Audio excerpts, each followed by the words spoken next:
चुनाव में मैंने कोई वादा नहीं किया था और अब की चुनाव में भी मैं जनता से कोई वादा नहीं करूंगी। जो हमारे अधूरे काम रह गए हैं मैं उनको पूरा करना चाहती हूँ। देखिए, भारतीय जनता पार्टी का एक ही मुद्दा रहा है और वो है विकास। और मेरा मानना है कि अब की बार ऐसे ऐसे काम हो गए हैं जो पिछले 25 साल तक नहीं हुए हैं। भारतीय जनता पार्टी ने कहीं प्रचार प्रसार न करते हुए सीधा धनराशि उपलब्ध कराई और वो काम हो गया। ऐसे ही अनेकों अनेक काम हैं। अभी आप चले जाएंगे तो कई जगह पे कांग्रेस के पत्थर लगे हुए हैं और पीछे मैदान खाली है पूरा, क्योंकि लोगों ने प्रेरणा दी कि आपको भारतीय जनता पार्टी ज्वाइन करनी चाहिए, क्योंकि कांग्रेस या सपा या बसपा वो साधन नहीं है जिसके माध्यम से क्षेत्रवासियों को भला हो सके। नमस्कार, मैं हूं आपके साथ रूपेश मिश्रा और इस वक्त मैं मौजूद हूं अमेठी में और अमेठी के भूपति महल में। और ख़ास बात यह है कि इस वक्त हमसे खास बातचीत करने के लिए हमारे साथ यहाँ पर जुड़ी हुई हैं गरिमा सिंह जी, जो कि यहाँ से विधायक भी हैं और यहाँ की महारानी भी हैं।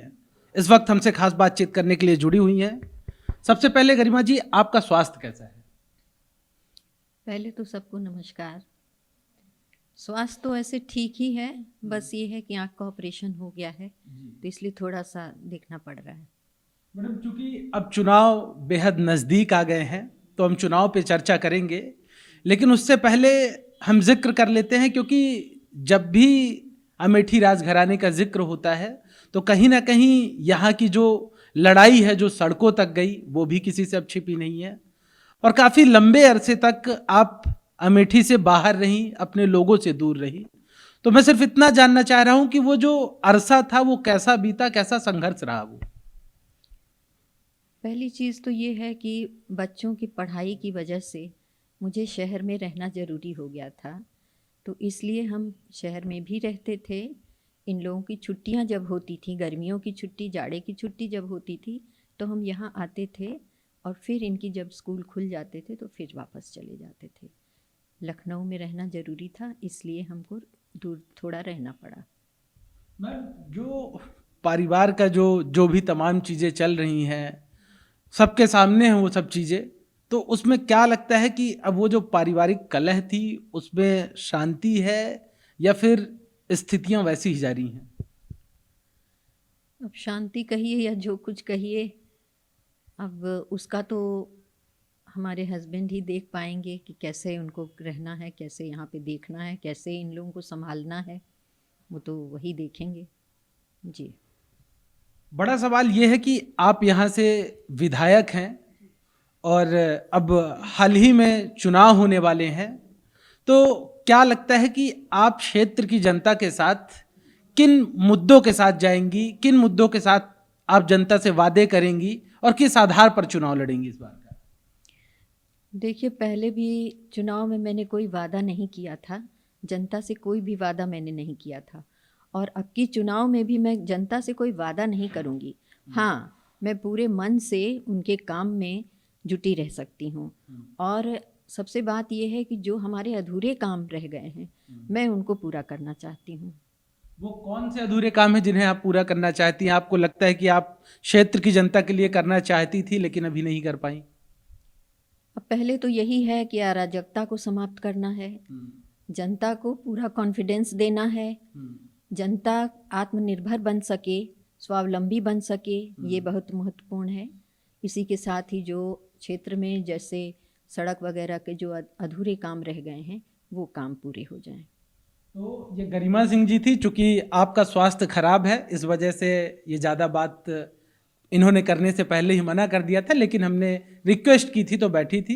अब हमारे साथ गरिमा सिंह जी के पुत्र हैं और राजघराने के युवराज हैं, वो हमसे बातचीत करने के लिए आएंगे। सर, मैं कहूँगा कि एक बार आप यहाँ पे आएँ। अनंत विक्रम सिंह जी यहाँ पे बैठेंगे, हम उनसे अब आगे की चर्चा करेंगे। अनंत विक्रम सिंह जी, आपको क्या लगता है कि जो इस बार का जो अमेठी का चुनाव होने वाला है वो चुनाव का प्रमुख मुद्दा क्या रहेगा और किस आधार पे आप चुनाव लड़ेंगे इस बार? देखिए, भारतीय जनता पार्टी का एक ही मुद्दा रहा है और वो है विकास। लोगों ने बहुत ज़्यादा हम लोग को जातिवाद धर्मवाद से जोड़ने की कोशिश की है विपक्षियों ने, लेकिन हमारा शीर्ष नेतृत्व चाहे देश का रहा हो चाहे प्रदेश का रहा हो, एक ही मुद्दा लेके आगे बढ़ा है और वो है विकास। हम लोग रानी साहब ने अपने 5 साल में और हम लोगों ने ये कोशिश की है कि हम लोग अपने क्षेत्रवासियों को आत्मनिर्भर बना सकें, जैसा कि मोदी जी का सपना है। उसमें एक प्रोजेक्ट हम लोग ने अभी हाल में चालू किया है, जो कि कुछ समय हो जाएगा तब वो फाइनलाइज होगा। उसमें हम लोग डेटा बैंक बना रहे हैं और जो क्षेत्र में लोग हैं जो काम करने लायक योग्य हैं, वो चाहे जिस श्रेणी को हों, चाहे पढ़े लिखे हों, चाहे उतना ना पढ़े लिखे हों, वाइट कॉलर या ब्लू कॉलर जॉब के लिए उनका डेटा बना रहे हैं। प्लस हमारे अगल बगल ज़िलों तक जो भी फैक्ट्रियां हैं, जो भी कंपनियां हैं, उनका डेटाबेस बनाया जा रहा है कि उनको किस तरह के लोगों की आवश्यकता है कंपनी चलाने के लिए, फैक्ट्री चलाने के लिए। तो जब ये कंप्लीट हो जाएगा तो हम लोग कैंप लगाएंगे, मेला लगाएंगे, जिसके आधार पे इन दोनों को जोड़ा जाएगा कि जिसमें हमारे क्षेत्र के लोगों को नौकरी मिल सके, वो स्वावलंबी बन सके।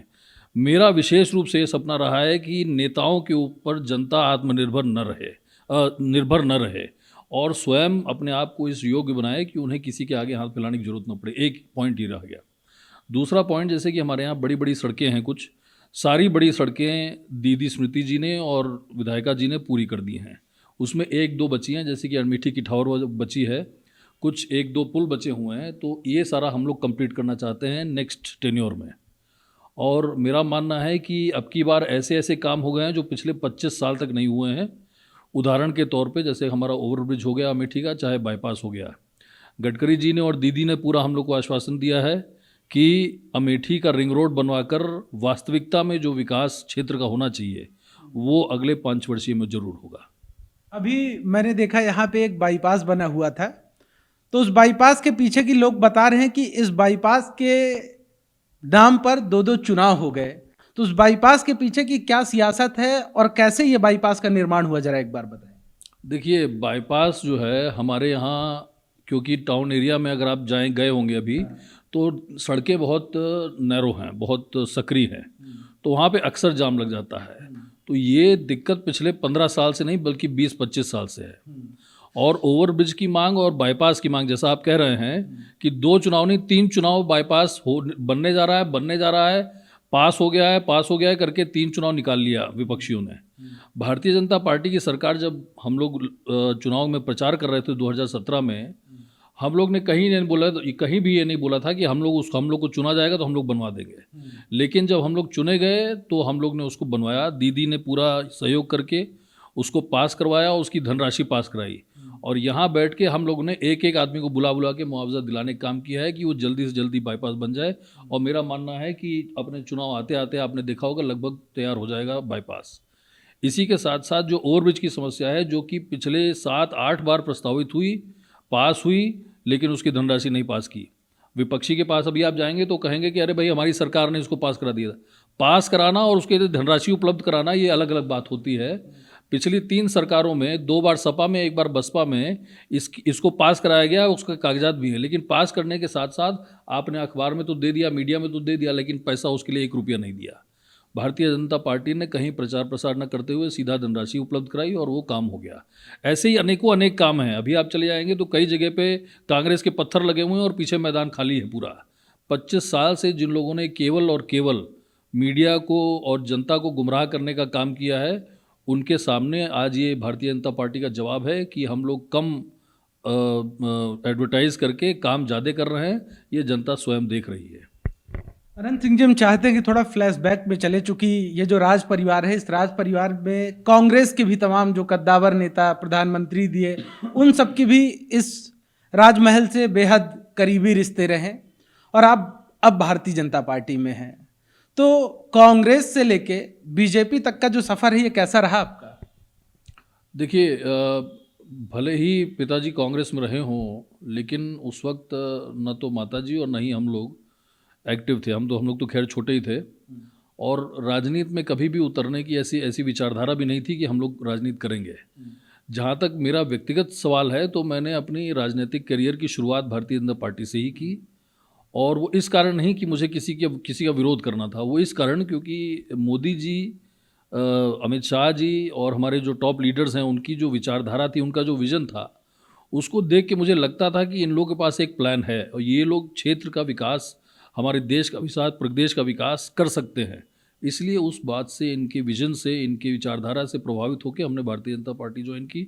और ये मुझे बोलते हुए बहुत खुशी हो रही है कि हमारा शीर्ष नेतृत्व भी हमारे छोटे कार्यकर्ताओं के सपनों को पे पूरी तरह खरा उतरा है, और हम लोग ने जो अपने क्षेत्र के बारे में, अपने लोगों के बारे में सोचा था, उस पे पूरी तरह से ये लोग अपने विचारधारा को कायम रखते हुए इन्होंने क्षेत्रवासियों का विकास किया है। सर, अभी आपने एक बात बोली कि आप मतलब आपने कभी सोचा भी नहीं था कि आप राजनीति में आएंगे, तो आपको कब ऐसा हुआ कि अब राजनीति में ही जाना है? क्या राजनीति कोई ऐसी मजबूरी बन गई थी आना? और यदि आप मतलब राजनीति में नहीं आते तो आप फिर कहाँ होते, क्या करते, दूसरा लक्ष्य क्या था? देखिए, हम ऑलरेडी कुछ कर रहे थे। हम जब पास आउट हुए थे स्कूल से, तो पिताजी ने ऑप्शन दिया था और मैं मर्चेंट नेवी में था। मैं 16 साल मर्चेंट नेवी में था, और कैप्टन का एग्ज़ाम देने के बाद भी ये था कि छोड़ना नहीं है, वहीं रहना है।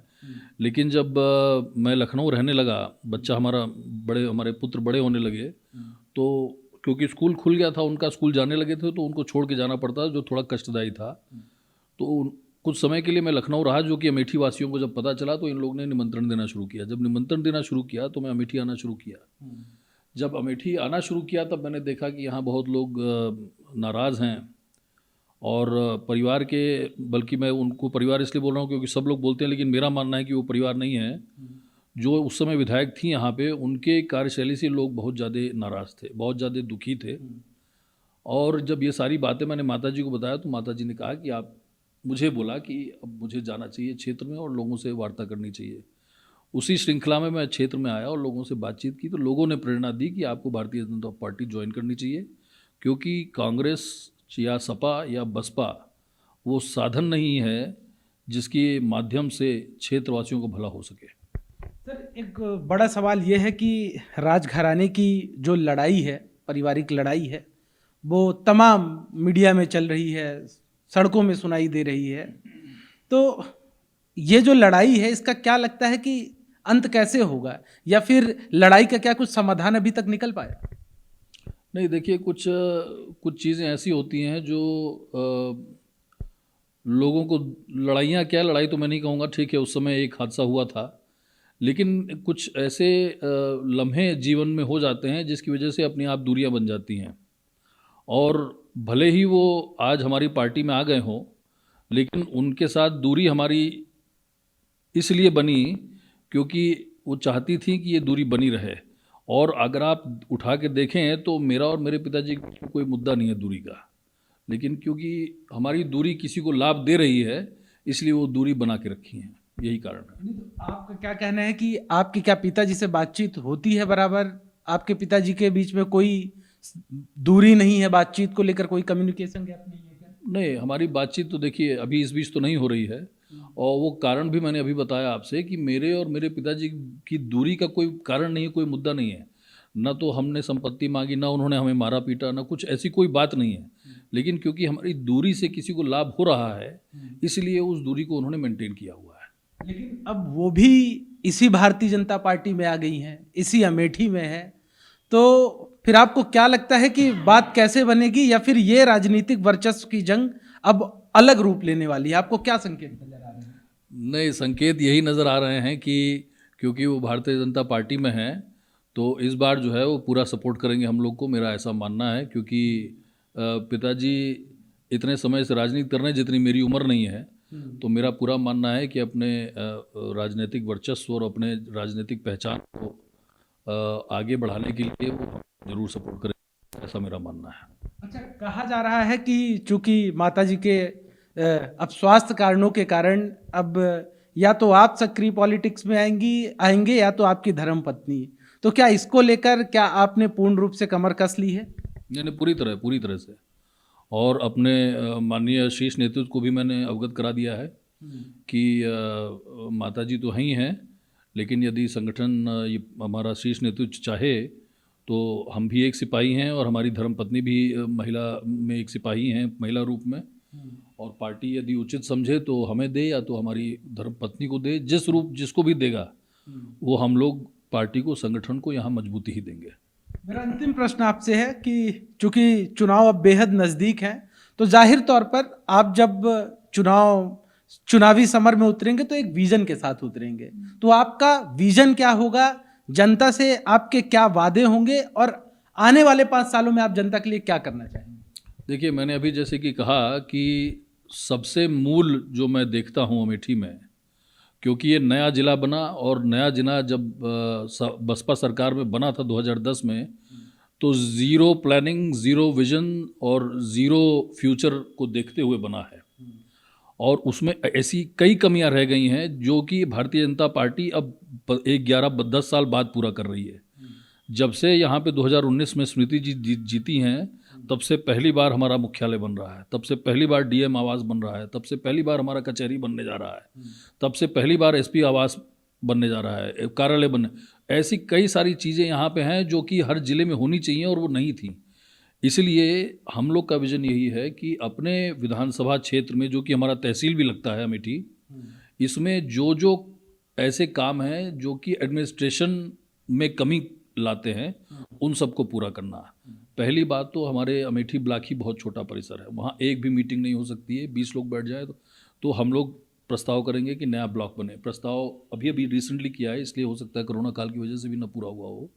दूसरा हम लोग का ये प्रस्ताव है कि जो मुख्यालय हैं अपने चारों मंडलों के, ब्लॉक के, उनको जो है चौड़ीकरण, रोड चौड़ी करके उनको कनेक्ट किया जाए। तीसरा हमारा जो अमेठी किठावर रोड आता है प्रतापगढ़ की तरफ से, उसका चौड़ीकरण हो। कालीकन मार्ग अभी हमने प्रस्ताव किया और माननीय मुख्यमंत्री जी का मैं आभार व्यक्त करता हूँ, दीदी का भी आभार व्यक्त करता हूँ कि उन्होंने तुरंत उसको पास करके उसका चौड़ीकरण शुरू हो गया है। ऐसे ही अपने 2-3 पुल हैं जो कि बहुत ज़रूरी हैं, उनका भी बनना बहुत ही ज़रूरी है। तीसरा कि जो हमारे क्षेत्र में लोग यहाँ पे बहुत ज़्यादा नेता के ऊपर निर्भर हैं, हर चीज़ के लिए उनको नेता चाहिए, तो ये मैं दूर करना चाहता हूँ। मैं चाहता हूँ कि ये लोग अपने आप में आत्मनिर्भर बने, सक्षम बने और अपने अंदर ये कॉन्फिडेंस ला सकें, चाहे हम ही लोग के माध्यम से, चाहे दीदी के माध्यम से, कि हम लोगों को अब बार बार हर चीज़ के लिए नेता की आवश्यकता नहीं है, हम लोग कई सारे काम स्वयं भी कर सकते हैं और इसी सब के माध्यम से वो लोग आगे बढ़ें और हम लोगों के क्षेत्र का नाम रोशन करें, ऐसा मेरा सपना है। तो ये थे अनंत विक्रम सिंह जी, जिनका साफ तौर पे कहना था कि वो एक नए विजन के साथ इस बार क्षेत्र की जनता के समक्ष जाएंगे ताकि उनके क्षेत्र की जनता आत्मनिर्भर बन सके। कैमरा पर्सन समर के साथ मैं Rupesh Mishra, the fact India, Amethi.